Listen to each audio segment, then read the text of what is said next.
نمیصرف. احمدی تخم سگ نداره. صادقی سلام. خیلی مخلصم جان. من بابای فولادی ام. آقا فولادی جسارتا شما تو تره بار کار می‌کنی. چطور مگه؟ مرد حسابی بچه صبح اینجا فقط 6 کیلو نارنگی می‌خوره.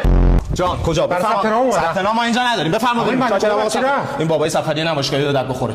سفری جان پسرم بیا دایرکت چیز دفتر. سلام. مخلصم جان. من پدر جمشیدی ام. اوی آقا جمشیدی خیلی خوش اومدید. آقا جمشیدی مغازه کجاست؟ بیایم یه دو تا گوشی قصی برداریم مثلا. چطور مگه؟ چطور مگه که مرد حسابی روزی 18 تا آیفون دارم من بچت میگیرم بس دیگه. احمدی تخم سگ ندو انقدر. ما که اینجا وایس اینجا الکی گیر میدی. اینجا وایس اینجا چه غلطی می‌کنی؟ من سفری داره میدوه. تو چه ربطی داره؟ پاچه خواب. خودت گوش میدم. خودت میرم. آقا رضایی اسم میگم اشتباه بچه‌ها رو آورد اینجا سفر. ما اینجا هنرستان هوانوردیم. شما بچه‌ها رو باید ببری کم. یعنی چی آقا؟ یعنی چی به نظرت اینا چیه به نظرت؟ البته این تمرین تشکری به نظر من درسش خوبه آره. شما بکنیم نه داداش اینجا ماشاءالله انقدر دستش چسب داره دیگه نیاز نیست ما بچه‌ها رو بگردیم. خودش دهن سرویس سنده که منم از خودم زده.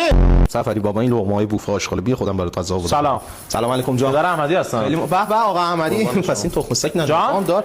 میگم آقا احمدی جوستون شما چک میکم نقل می‌کنی؟ یعنی چی؟ شرخر ما نیستین. چطور مگه که مرد حساب قلاده سگ گردن بچه‌ت در آوردم معلم ریاضی گفته چرا تمرین نمی‌کنی با پنجه بوکس رفته تو صورت سر کلاس عامل فساد هفته خبیث بازی می‌کنه شرط بندی می‌کنه موتور بچه‌ها رو از زیر پاشو کشیده بیرون.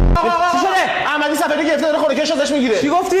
خدا این قربانیو از من بپذیر. اینم عمرش به این دنیا. احمدی! آقا از با معلم ریاضی کانکت میشی همه تقویتی‌ها رو میندازی تو زنگ. داشتی مخلصم. خستمون کرد. آقا از سیگار داری؟ آره دارم. چیه؟ سناتور.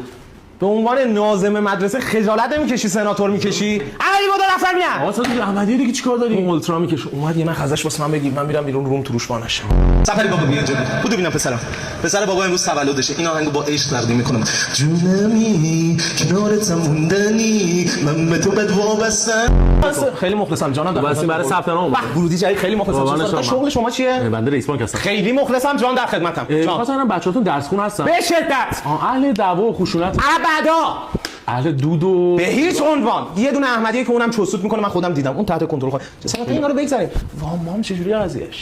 نظرت دستگاه اسپرسو بخریم بندازیم اینجا اولیای سفری اومدن یه شات اسپرسو بدیم دستشون؟